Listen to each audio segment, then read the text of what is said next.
Hi everyone, this is Teacher Jules once again and welcome to another mathematic lesson. And for today's video, we're going to talk about the least common multiple or LCM. And by definition, least common multiple or LCM is the smallest multiple which is common to the given numbers. And the same with the greatest common factor, we also have three ways in getting the LCM or the least common multiple. These are by listing, by factor tree, or by the continuous division. In listing method, what we're going to do is to list all the multiples of the given numbers, not their factors, not the same with the GCF. And when we say multiple, these are numbers that can be divided by a number a certain number of times without any remainder, or simply its multiplication table.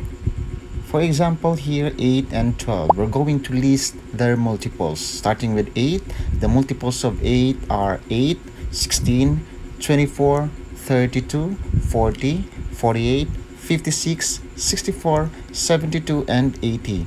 And the multiples of 12 are 12, 24, 36, 48, 60, 72, 84, 96, 108, and 120. Now we're going to get the common multiples. We have 24, 48, and 72. Since we're going to get the least common multiple, the smallest number or the least number is 24. Therefore, our least common multiple or LCM is 24. Next method is the factor tree method. So the same with the GCF, what we're going to do is to get their prime factors. For example, we have here 8 and 12. So let us factor the numbers first. Factor out 8, we have 2 and 4. We can still factor out 4, which is 2 and 2.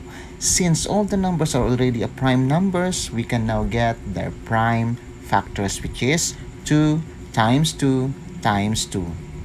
Next is the number 12. Factor out 12, 2 and 6.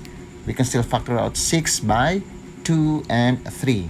And since all the number is already a prime number, then the prime factors of 12 is 2 times 2 times 3.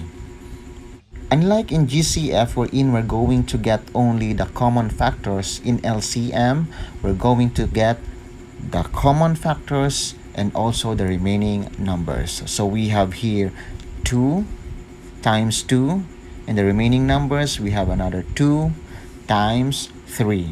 So 2 times 2 times 2 times 3, we have 24. Therefore, our least common multiple or LCM is 24. In the third method, we have the continuous division. The same with the greatest common factor, what we're going to do is to find a prime number divisible to both of the given numbers. So for example, we have 8 and 12 divided by 2. 8 divided by 2, we have 4, and 12 divided by 2 is 6.